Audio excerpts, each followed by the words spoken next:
Il existe des outils souvent gratuits ou très peu chers qui permettent de booster drastiquement tes investissements immobiliers et sois attentif parce que je t'en donne 5 de suite. Le premier outil que tu peux utiliser, c'est Moteur Immo. C'est un portail d'annonces immobilières mais qui va te permettre de regrouper les annonces qu'il y a sur quasiment tous les portails d'annonces existants. Autrement dit, au lieu d'avoir besoin de naviguer entre Le Bon Coin, Se Loger, particulier à particulier, etc., etc., tu as tout qui est centralisé sur un seul et même portail. Tu as également des fonctionnalités qui te permettent de prendre des notes sur des annonces et aussi de regarder l'évolution des prix de l'annonce à travers le temps. Le deuxième outil, c'est l'application mobile WIM AI. Cette application peut te permettre de faire 4 choses principales. Premièrement, elle va te permettre d'analyser une annonce immobilière, donc là aussi de regarder l'évolution du prix à travers le temps, mais aussi et surtout de comparer par rapport aux autres biens qui sont disponibles sur le marché et qui lui ressemblent. La deuxième fonctionnalité, ça va être d'analyser un marché, autrement dit d'analyser la ville dans laquelle tu voudrais investir pour savoir quel est le prix moyen et quelles sont les fluctuations sur le secteur en ce moment. Le troisième point, c'est que ça va te donner l'opportunité d'investir en co-investissement sur des projets qui sont présentés par la plateforme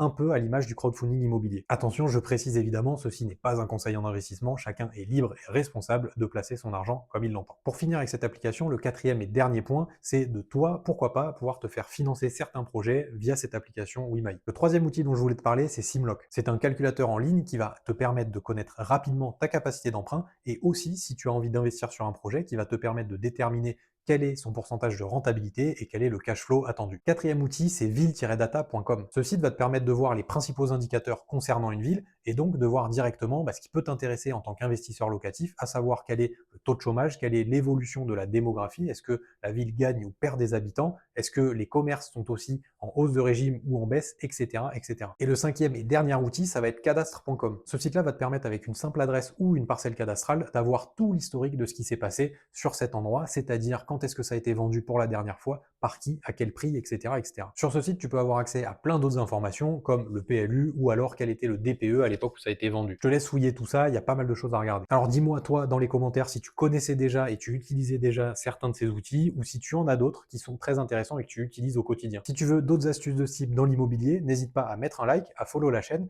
et à venir me voir en semaine, en fin de matinée ou le midi lors de mes lives sur TikTok.